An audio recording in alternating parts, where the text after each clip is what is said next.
ओम सभी को। आइए प्रार्थना से शुरुआत करेंगे।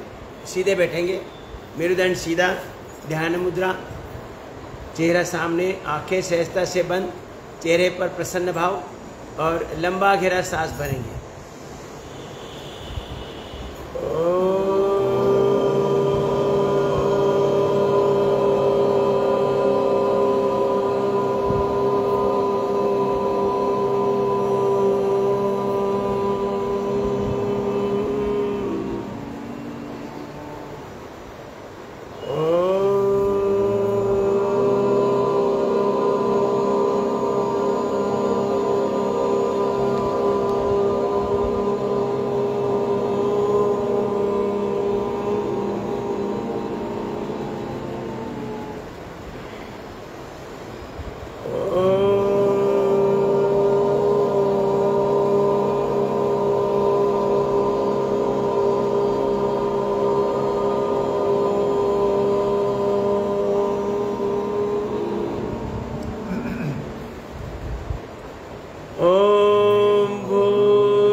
तत्सवितुर्वरेण्यं भर्गो देवस्य धीमहि धियो यो न प्रचोदयात्। ॐ त्र्यम्बकं यजामहे सुगन्धिं पुष्टिवर्धनम् उर्वारुकमिव बन्धनान् मृत्योर्मुक्षीयमामृतात्। ॐ सहनाववतु सहनौ भुनक्तु सह वीर्यं करवावहै तेजस्विनावधीतमस्तु मा विद्विषावहै। ॐ असतो मा सद्गमय तमसो मा ज्योतिर्गमय मृत्योर्मा अमृतं गमय। ओम शांति शांति शांति। सभी को ओम परम पूज्य गुरुदेव जी के चरणों में कोटिशा वंदन, श्रद्धेय आचार्य जी के चरणों में कोटिशा वंदन, सभी केंद्रीय प्रभारीगण उन सभी को हृदय से वंदन। मुंबई पतंजलि परिवार के प्रमुख आदरणीय सुरेश जी को हृदय से वंदन, आदरणीय मिधा जी, आदरणीय अभय जी, उनके साथ कार्यरत पूरी टीम को हृदय से वंदन। यहाँ पर आदरणीय तुलसी भाई, नरसिंह भाई, भावेश जी, अशोक जी, ईश्वर भाई, जतिन जी और आप सभी को हृदय से वंदन करते हुए आज का सेशन हम शुरू करेंगे। हम सबको पता है कि योग साधना द्वारा हमें अगर आरोग्य प्राप्त करना है तो दो ही चीज़ें प्राप्त करनी है। कौन कौन सी दो चीज़ें हैं? पाचन तंत्र और ब्लड सर्कुलेशन। अगर हमारा पाचन तंत्र स्वस्थ है तो हमें जीवन भर कोई समस्या नहीं आएगी। और आपको आश्चर्य लगेगा, अभी इसमें से भी किसी किसी को लगेगा मेरा तो पाचन ठीक है, लेकिन आपकी इन्फॉर्मेशन के लिए मैं बोलता हूँ, दुनिया में साढ़े 850 करोड़ मानव है। 100% लोगों का पाचन ठीक नहीं है। ये आपके इन्फॉर्मेशन के लिए बोलता हूँ। यहाँ भी कुछ बैठे हैं बोलेंगे पाचन हमारा तो ठीक है, किसी का भी ठीक नहीं है। 100% लोगों का। जब हमारा पाचन ठीक होगा तो हमारे शरीर में जो भगवत शक्ति है वो भगवत शक्ति क्रियाशील बनेगी और हम भगवत स्वरूप बनेंगे। तो ऐसा भगवत स्वरूप आपको कभी दिख रहा है? मानव में भगवत स्वरूप दिख रहा है? पूरी तरह से भगवत स्वरूप बनेंगे जब हमारे शरीर की 37 ट्रिलियन सेल्स को पर्याप्त ऑक्सीजन, ग्लूकोज और इंसुलिन मिलेगा तो एक एक सेल का स्ट्रक्चर और कैरेक्टर ठीक होगा। मूल कैरेक्टर में आएंगे। मूल कैरेक्टर कैसा है? भगवान जैसा। हम सभी ईश्वर की संतान है तो हमारा क्या मूल कैरेक्टर कैसा है? भगवान जैसा है। आज अगर हम भगवत स्वरूप नहीं है तो हमारा मुख्य कारण है हमारा पाचन ठीक नहीं है। जो व्यवस्था दी है वो व्यवस्था के लिए जो आवश्यक पोषक तत्व हैं, जो हमारे एक एक सेल का स्ट्रक्चर और कैरेक्टर ठीक रखेंगे, वो प्राप्त नहीं हो रहा है, किसी को भी नहीं हो रहा है। इसीलिए हर कोई गड़बड़ी वाला काम करता है और परेशानी में है। तो इसलिए हमें अलग अलग तरीके से देखो, हमारी जो कक्षा चलती है कहीं भी पूरा के पूरा प्रोग्राम लेते हैं और लोगों का आग्रह भी रहता है कि सब आसन ले लो, सब आसन ले लो, लेकिन सब आसन लेने से हमें लाभ नहीं मिलता है कि आसन में लोग तो आसन नहीं कर रहे, आसन करने की स्थिति में नहीं है और टूटा फूटा आसन लेते हैं और उसमें समाधान मांग के चले जाते हैं। सालों साल योग कक्षा में आते रहते हैं, लेकिन साधारण सा भी इफेक्ट आता नहीं है। इसका कारण है कि पूरा के पूरा पैकेज लेते हैं। पूरा पैकेज के जगह अगर हम गिने चुने क्रियाएं करेंगे जो हम सब कर सकते हैं, वो करेंगे तो हमें आरोग्य प्राप्त होगा।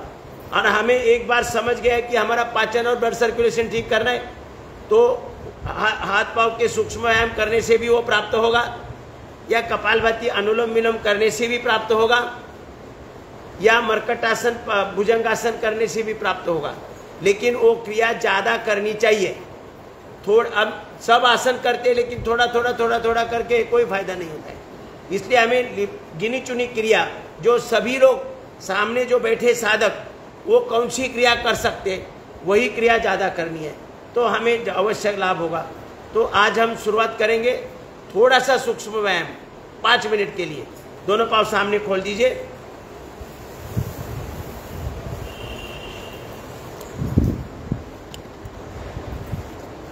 थोड़ा थोड़ा करेंगे, दोनों पाँव थोड़ा ऐसे हिलाए, लंबा लंबा सांस लेना है, दोनों पंजे मिलाकर गोल गोल घुमाए, शक्ति लगाए, थोड़ी शक्ति लगाए तभी लाभ होगा।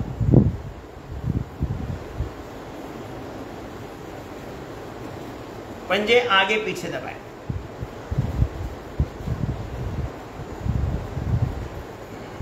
उंगलियां टाइट करें घुटने के लिए।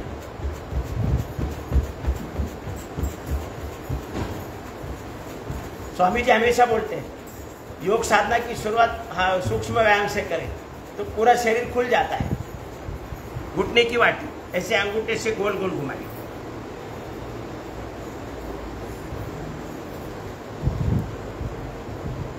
अब साइकिलिंग करेंगे थोड़ा।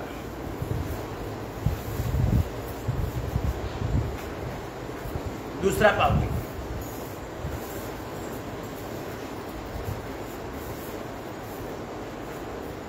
अब हिप जॉइंट के लिए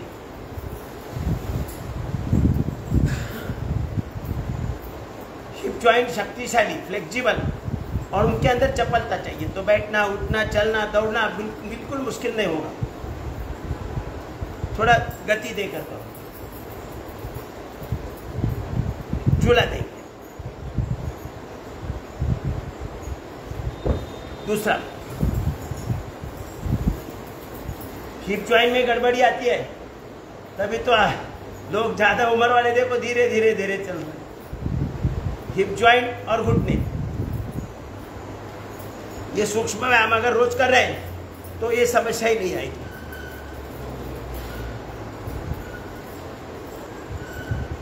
मूवमेंट रहेगी तो वहां पर जो सेल्स कार्यरत है वो एक्टिव रहेंगे।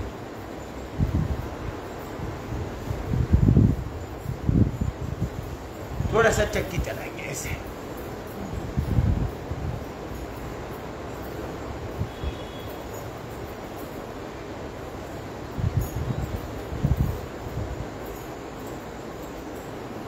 अब थोड़ा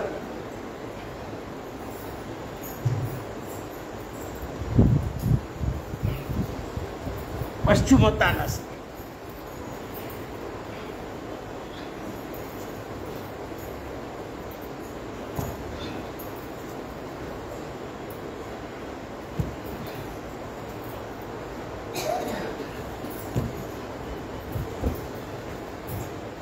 चेंज, थोड़ा ऐसे करो।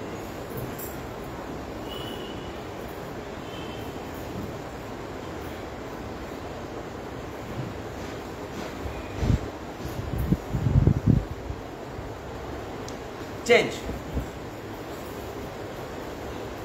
स्थित कोणासन।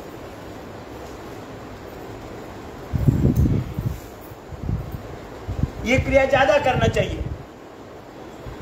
ये जो सूक्ष्म व्यायाम की क्रिया है थोड़ी ज्यादा करनी चाहिए।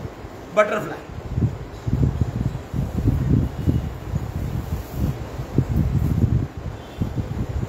ये बटरफ्लाई करने से, ज्यादा करने से हमारे पूरे शरीर में ब्लड सर्कुलेशन सही होता है। व्यान नाम का जो वायु है, 5 प्राण है ना, प्राण अपान उदान समान व्यान, तो व्यान नाम का वायु क्रियाशील बन जाता है इस बटरफ्लाई से, तो शरीर में कहीं भी कोई ब्लड सर्कुलेशन में बाधा नहीं आती और इम्यूनिटी स्ट्रांग रहती है।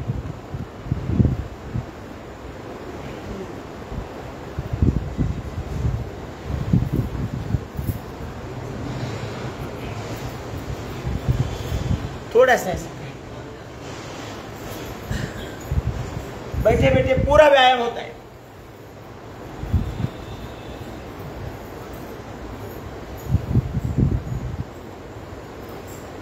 थोड़ा आगे झुकने का प्रयास करना है।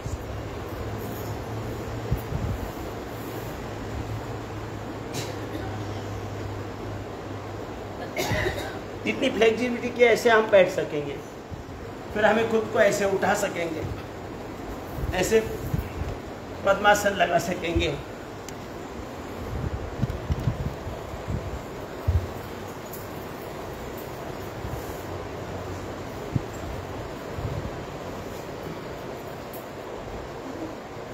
आइए,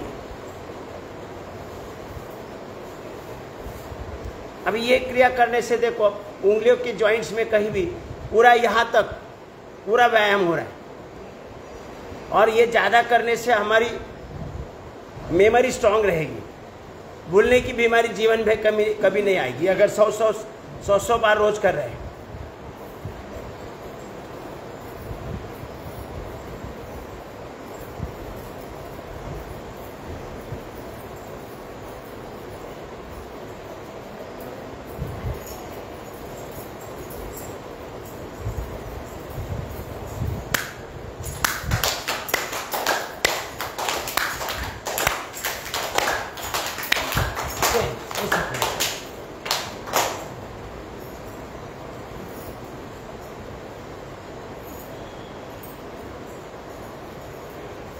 चेंज,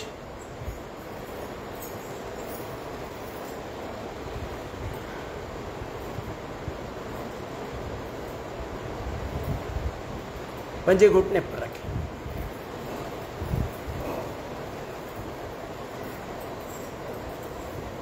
दोनों हाथ ऊपर, सांस भरते हुए एक साइड में,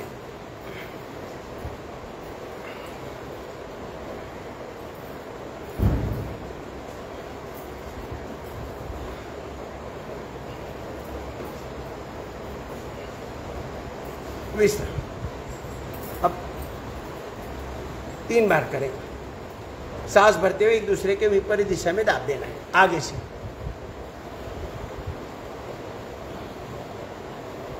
कनपट्टी पर। ये छोटी छोटी क्रिया है, लेकिन अद्भुत लाभ है अगर नियमित करेंगे। शरीर में कहीं भी कोई पेनिंग नहीं रहेगा।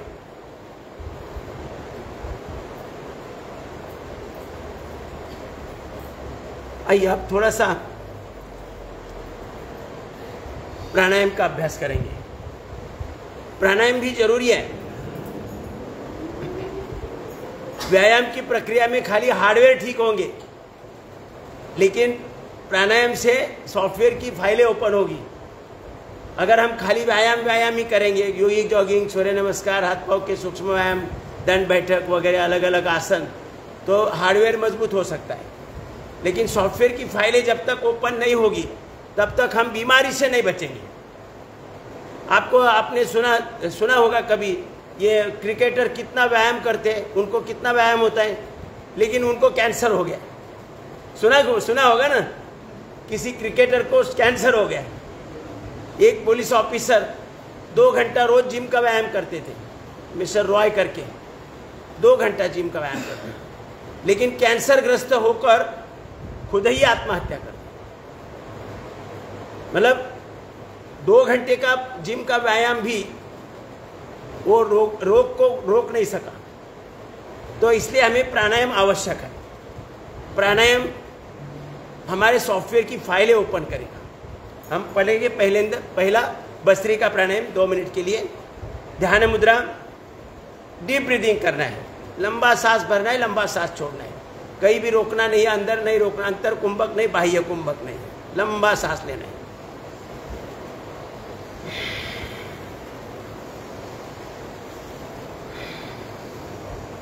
एक एक क्रिया इतनी महत्वपूर्ण है कि आप हमेशा लंबा गहरा सांस भरते रहेंगे।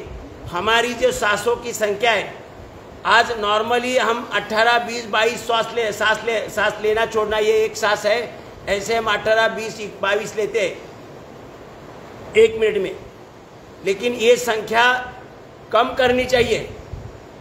धीरे धीरे धीरे धीरे 15 पर लाओ, 12 पर लाओ, फिर 10 पर लाओ, फिर 8 पर लाओ। आप अगर जानबूझकर प्रयास करेंगे तो केवल भस्त्रिका प्राणायाम करने से भी हम पूर्ण आरोग्य संपन्न बनेंगे, क्योंकि हमें शरीर में जो प्राण शक्ति चाहिए वो प्राण शक्ति पर्याप्त नहीं मिल रही है, क्योंकि हम बराबर ले रहे छोड़ रहे, ले रहे छोड़ रहे, ले रहे छोड़ रहे। अपने शरीर की पूर्ति नहीं, प्राणवायु की पूर्ति नहीं हो रही है। इसलिए लंबा सांस लेना है।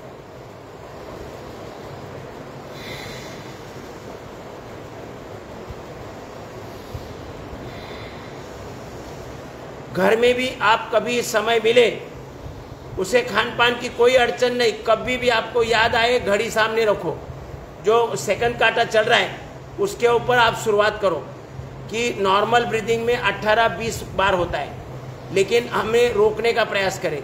लेते जाओ लेते जाओ लेते जाओ, फिर छोड़ते जाओ छोड़ते जाए, और हम प्रयास करें कि 15 सेकंड हो जाए।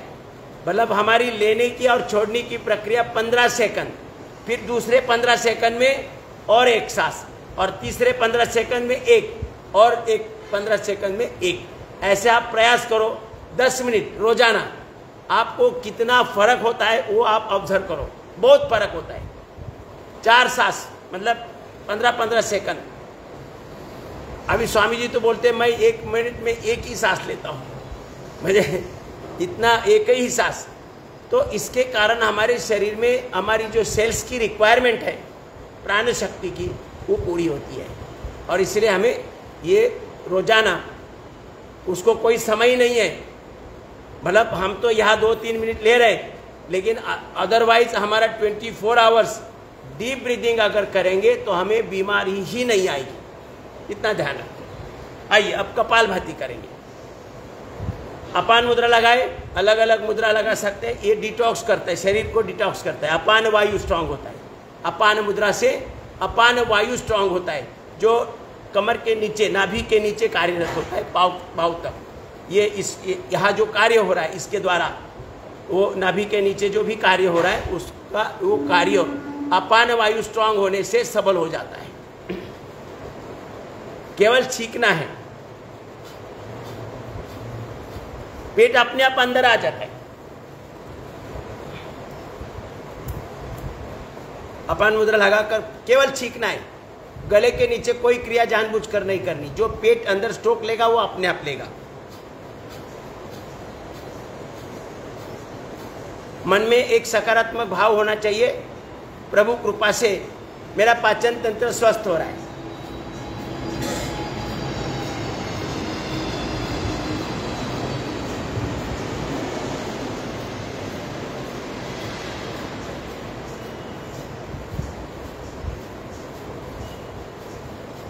यहाँ देखो 2 प्रकार से कार्य होता है।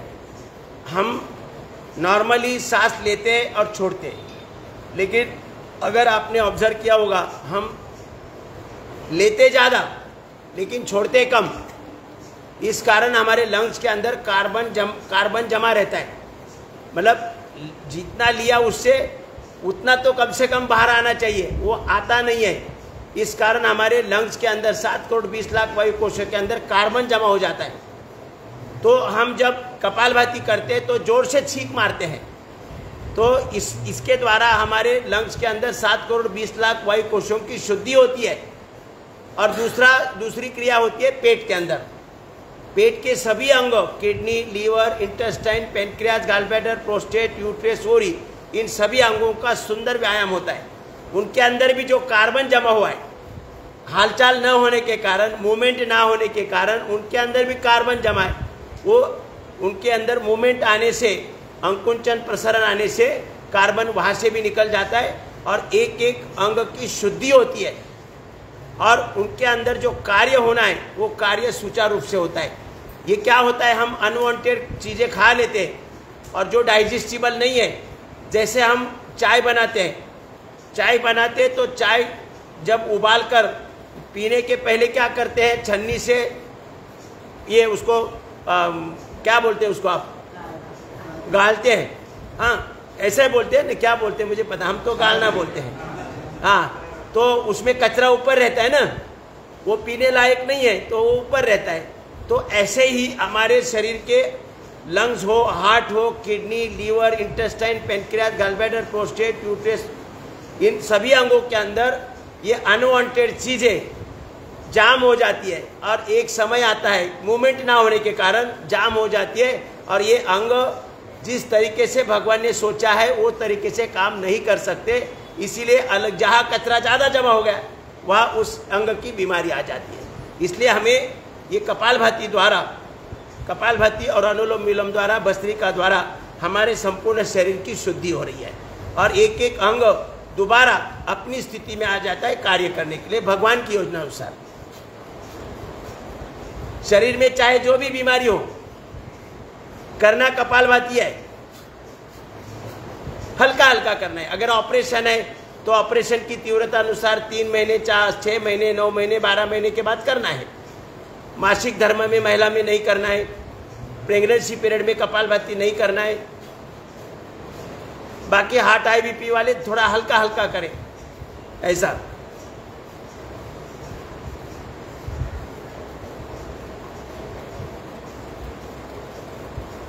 डबल करें, आधा घंटे की जगह 1 घंटा करें,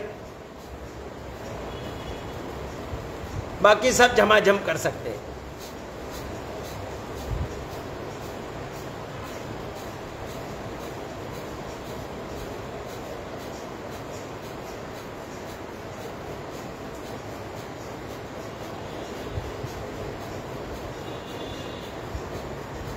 कितनी साधारण क्रिया है।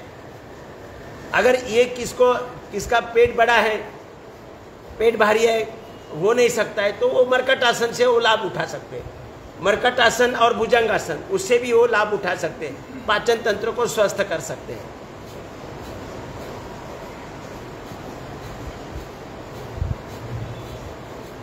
बड़ा पेट है तो कपाल थोड़ा मुश्किल होता है कपालभाति करना।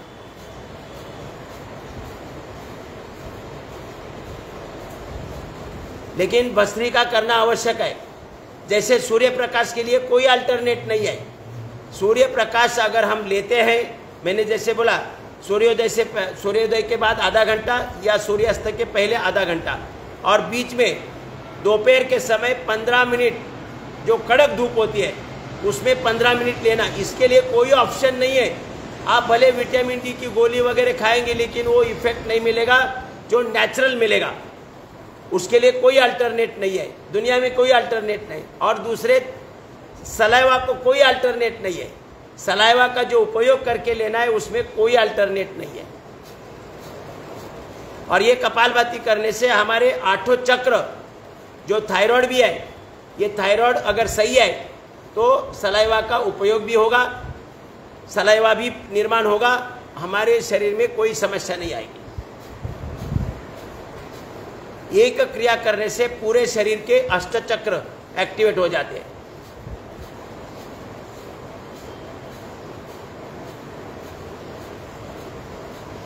रुकेंगे।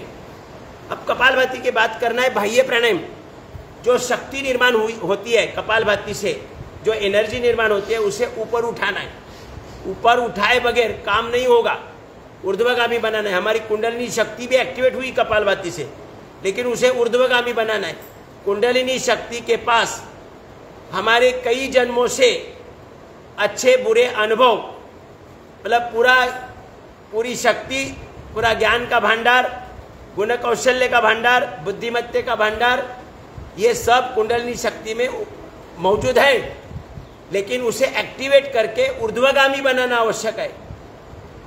और इसीलिए केवल कपालभाति करके काम नहीं चलेगा, उसके लिए हमें बाह्य प्राणायाम करके कुंडलिनी शक्ति को ऊर्ध्वगामी बनाना है, मैंने ऊपर उठाना है। जैसे कुएं में पानी है, कुएं में पानी भरपूर है, लेकिन जब तक आप इंजन नहीं लगाएंगे तब तक ऊपर की खेती हरी भरी नहीं रहेगी। आप बोला, ऐसा किसान बोलेगा फसल के साथ घूम घूम कर, भाई आपने कुएं के अंदर भरपूर पानी है, आप हरे भरे रहो, चलेगा क्या? ऐसा बोलने से चलेगा? फसल बोलेगी भाई इंजन लगा के पानी ऊपर उठाओ, तभी हम हरे भरे रहेंगे, है ना? तो ऐसे ही हमारी शक्ति ऊर्ध्वगामी बनानी है, और इसके लिए बाह्य प्राणायाम बहुत जरूरी है। पहले सांस भरना है, फिर सांस बाहर छोड़कर बाहर ही रोकना है। जब तक हम बाहर रोक पाते उतनी समय हमें अपना पेट छाती की तरफ खींच के लेना है, और वहाँ रुकते हैं तभी हमारी टोड़ी, ये अनुवटी कंठकूप में लगेगी तो जालिंदर बन लगेगा, थायराइड संबंधी के विकारों में लाभ होगा। नाभि पीठ की तरफ जाएगी, उड़ियान बंद लगेगा, पाचन तंत्र में जो भी समस्या है वो निकलने में मदद होगी। और नाभि का निचला भाग ऊपर खींचेंगे तो मूल बंद लगेगा। मूल बंद लगने से हमारे नाभि के नीचे जो भी कार्य भगवान ने नियोजित किए है वो सब कार्य सही ढंग से होंगे। तो इस प्रकार से देखो, पहले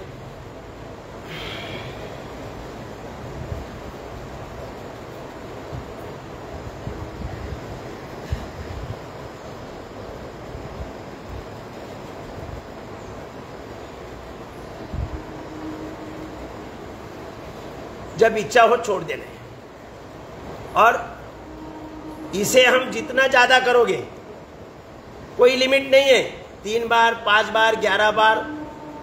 शारीरिक कमजोरी, जिसे भी कमजोरी है, शारीरिक कमजोरी है, वो 21 बार भी कर सकता है। धीरे धीरे बढ़ाना है, एक ही दिन में 21 बार तक नहीं जाना है। बच्चों को टॉपर बनाना है, नंबर 1 बनाना है, पूरा शहानपन उनके अंदर आना चाहिए, ऐसा अपेक्षा करते हैं, और हमेशा अपने करियर में टॉपर बनाना है। तो उन्हें भी ये बाह्य प्राणायाम 11 से 21 बार तक कराना है, लेकिन धीरे धीरे बढ़ाना है। ध्यान रहो, बुद्धिमान बनाना है तो चलो एक ही दिन में 21 बार कराए, ऐसा नहीं है, धीरे धीरे बढ़ाए, 6 महीने लगने दो।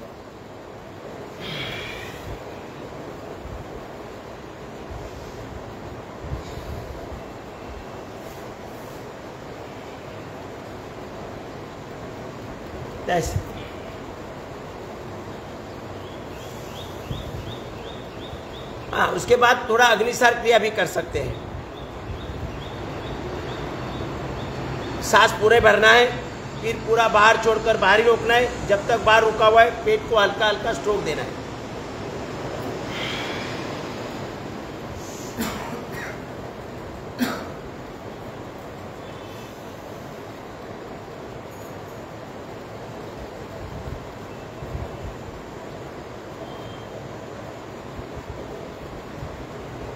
दो तीन बार करना है।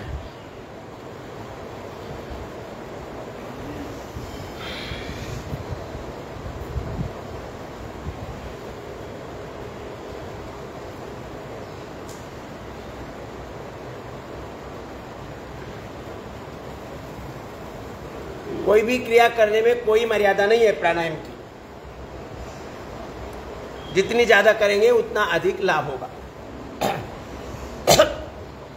उज्जाई प्राणायाम भी अगर ज़्यादा करेंगे तो हमारी कम्युनिकेशन पावर बढ़ेगी, हमारे आचार विचार उच्चार पवित्र बनेंगे, हमारी संवाद क्षमता बढ़ेगी। ये थायराइड अगर T3, T4, TSH हार्मोन्स अगर सही है तो हमारे आचार विचार उच्चार पवित्र बनेंगे, हमारी वाणी पवित्र बनेगी, हमारा संपूर्ण जीवन पवित्र बनेगा। हमारे शरीर के अंदर ये शुद्धि कार्य सही होगा तो हमारे शरीर में किसी प्रकार की किसी अंग में कोई बीमारी नहीं आएगी।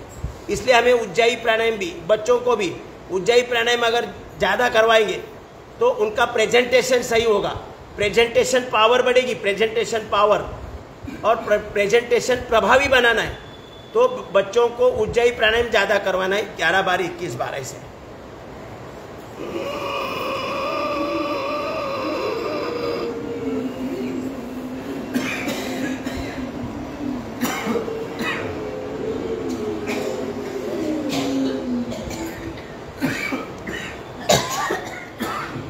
गला सिकुड़कर आवाज करते हुए सांस अंदर भरना है, नाक से भरेगा, नाक से जाएगा, मुंह बंद रखना है और फिर ऐसे ब्लॉक करना है थोड़ा समय के लिए और फिर ब्लॉक छोड़ के जालिंदर बंद, राइट नोस्ट्रिल बंद करके लेफ्ट से छोड़ देना है।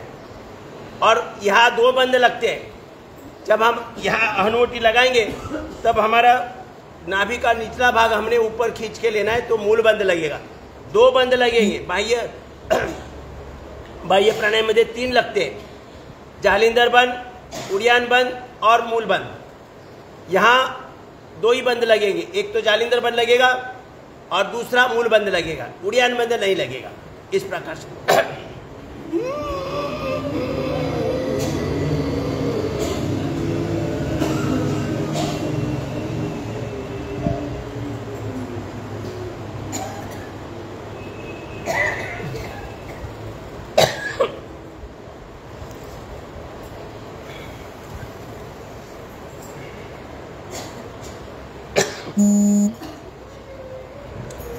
जिसको पॉसिबल नहीं होती लंबाई, तो छोटा छोटा स्ट्रोक भी दिन में 2-4 बार कर सकते हैं, ऐसा 10-15 बार ऐसे इस प्रकार से कर सकते हैं। थायराइड ठीक होना चाहिए। विशुद्धि चक्र, शुद्धिकरण, प्यूरिफिकेशन सेंटर है ये, शरीर का और जीवन का प्यूरिफिकेशन सेंटर है। आइए थोड़ा सा अनुलोम विलोम करेंगे। अनुलोम विलोम हमारे लंग्स की शुद्धि, संपूर्ण 72,72,10,201 नसा नाड़ियों की शुद्धि। राइट नोस्ट्रिल बंद करना है, लेफ्ट से लेना है और राइट से छोड़ना है।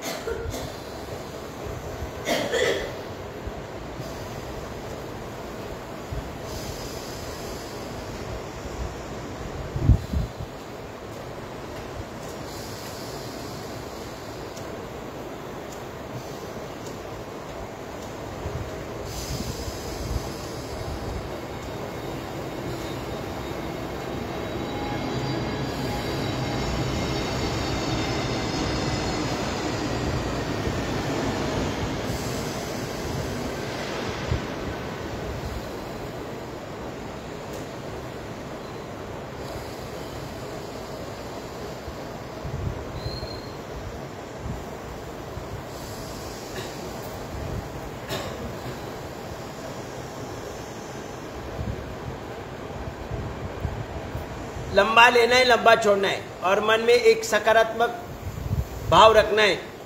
प्रभु कृपा से मेरे संपूर्ण शरीर की शुद्धि हो रही है। डीप ब्रीदिंग लेना है, लंबा सांस भरना है, लंबा सांस छोड़ना है। जब तक हम लंबा सांस भरेंगे छोड़ेंगे नहीं, तब तक हमें पूरा लाभ नहीं मिलेगा। ठंडी गर्म हवा जाएगी, चंद्र नाड़ी से ठंडी बनकर जाएगी, सूर्य नाड़ी से गर्म होकर जाएगी और लंग्स के अंदर जो 7 करोड़ 20 लाख वायुकोश है, बलून से छोटे छोटे, उसके अंदर जो कार्बन फंसा है वो कार्बन अंकुंचन प्रसरण से निकल जाएगा और लंग्स की शुद्धि होगी। हम ज़्यादा वायु लंग्स के अंदर समाहित कर पाएंगे और वो ज़्यादा वायु में से ज़्यादा ऑक्सीजन हीमोग्लोबिन के द्वारा अवशोषित होगा और हमारे 37 ट्रिलियन सेल्स को पर्याप्त ऑक्सीजन सप्लाई किया जाएगा। लंबा डीप ब्रीदिंग।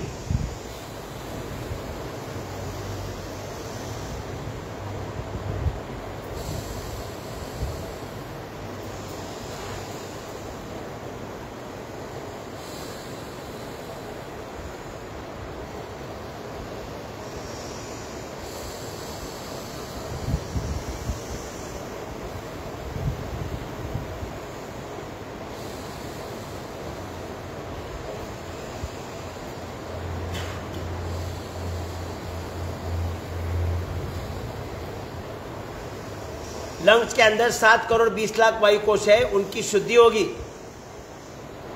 चंद्र नाड़ी से ठंडी बनकर हवा जाएगी और सूर्य नाड़ी से गर्म बनकर जाएगी। ठंडी गर्म हवा जाने से अंकुंचन प्रसरण होगा कार्बन का और वो कार्बन टूट जाएगा और सांस के साथ बाहर निकल आएगा। हमारे 7 करोड़ 20 लाख वायुकोशों की शुद्धि होगी, लंग्स की शुद्धि होगी। ज़्यादा वायु हम समाहित कर पाएंगे और ज़्यादा वायु में से ज़्यादा ऑक्सीजन हीमोग्लोबिन के द्वारा एब्सॉर्ब होगा और पूरे शरीर में 37 ट्रिलियन सेल्स को सप्लाई होगा।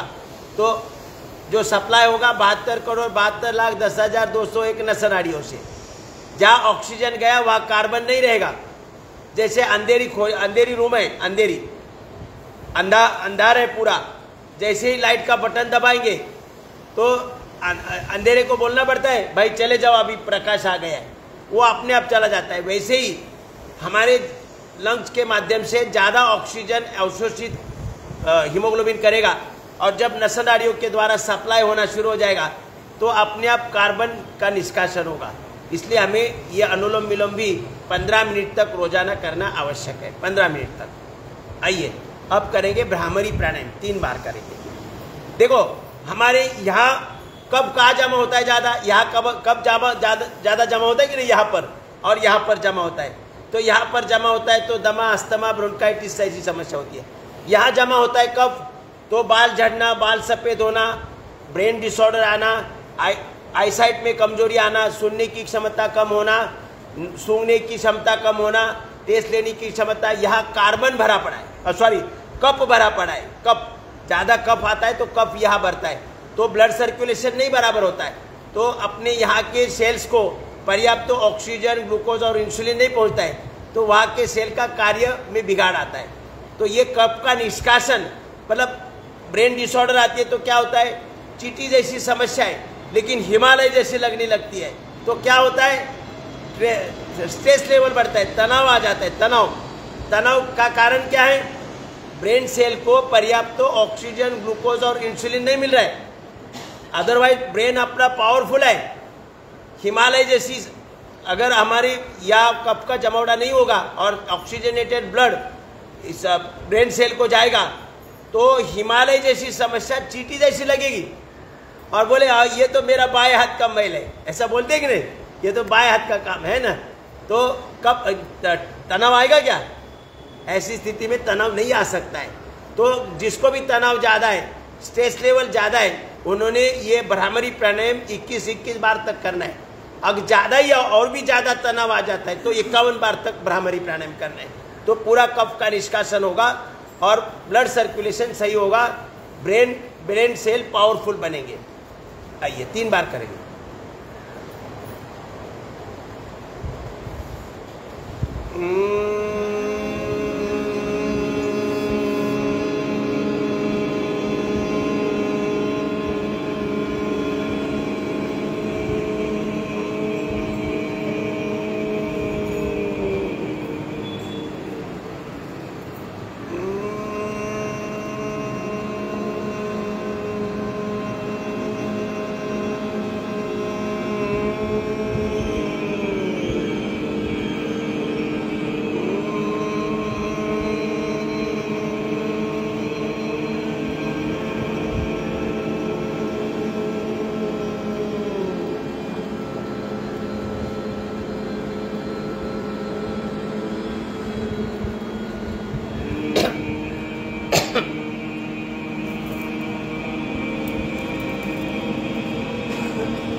भ्रामरी प्राणायाम जितना ज़्यादा करोगे उतना यहाँ का कार्य सही चलेगा। और ये टावर हाउस है अपना, पूरा शरीर का और जीवन का कार्य यही से नियंत्रित होता है। तो इसमें ब्लड सर्कुलेशन सही रखने के लिए भ्रामरी प्राणायाम ज़्यादा भी कर सकते हैं, उसमें कोई खराबी नहीं है। प्राणायाम की प्रक्रिया में कहीं भी कोई लिमिट नहीं है, इतना ही कर लो, इतने ज़्यादा करेंगे तो नुकसान होगा, फायदा ही फायदा होगा। जितना ज़्यादा करोगे उतना ध्यान रखो। तो अब उद्गीत और प्रणव, ध्यान मुद्रा में बैठना है। 3 बार ओम का उच्चारण करेंगे और आधा मिनट शांति से बैठेंगे। शांति से बैठने से हमारे शरीर में भगवान ने ऐप डाउनलोड करके रखे हैं। ऐप हमारे मोबाइल में तो एक ऐप एक्टिवेट होता है तो सब खुशियां मनाते कि नहीं, काम आसान हो जाता है। इलेक्ट्रिक का बिल भरना, बैंक से पैसा ट्रांसफर करना, पेमेंट करना, पेमेंट रिसीव करना आसान हो जाता है कि नहीं, तो इसलिए खुशियां मनाते। लेकिन भगवान ने अपने शरीर में करोड़ों ऐप डाउनलोड करके रखे हैं, लेकिन वो ऐप अगर एक्टिवेट होने हैं तो हमें ध्यान की अवस्था में ज़्यादा समय बैठना पड़ेगा। जब तक हम ध्यान की अवस्था में नहीं बैठेंगे तब तक हमारे ऐप एक्टिवेट नहीं होंगे। इसीलिए हमारे ऋषि मुनि ध्यान में बैठते थे ना, ध्यान में बैठने से व्यक्ति ब्रह्म स्वरूप बन जाता है, ब्रह्म स्वरूप बन जाता है। और इसीलिए ध्यान करना है, लेकिन ध्यान के लिए अपने पास अभी समय नहीं, हम आधा मिनट बैठेंगे, बाकी आप ज़्यादा देखो 5 मिनट 10 मिनट 15 मिनट 1-1 घंटा आप अगर ध्यान में बैठेंगे तो आपके जीवन में कोई भी समस्या नहीं आएगी, और समस्या आएगी भी तो उसका सॉल्यूशन आपको ऐसे मिल जाएगा। वो ऐप एक्टिवेट होंगे, ऐप एक्टिवेट होने चाहिए, और ऐप एक्टिवेट होंगे केवल ध्यान अवस्था में बैठने से। तो आइए ध्यान मुद्रा, मेरुदंड सीधा, चेहरा सामने, आंखें सहजता से बंद, प्रसन्न चेहरा, और लंबा गहरा सांस भरेंगे।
संपूर्ण शांति, आंखें बंद रखें।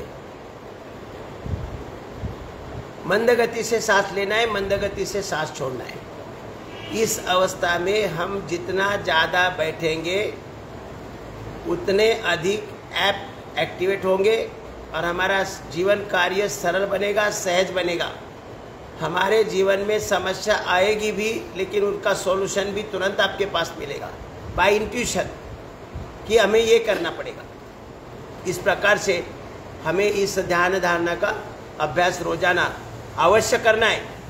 5 मिनट, भले 5 मिनट करो, लेकिन करो आवश्यक, क्योंकि ऐप एक्टिवेट होना जरूरी है। दोनों हाथ ऊपर उठाए, हथेली एक दूसरे पर मलना है, और हथेलियों की गर्मी आंखों को देते देते धीरे धीरे आंखें को।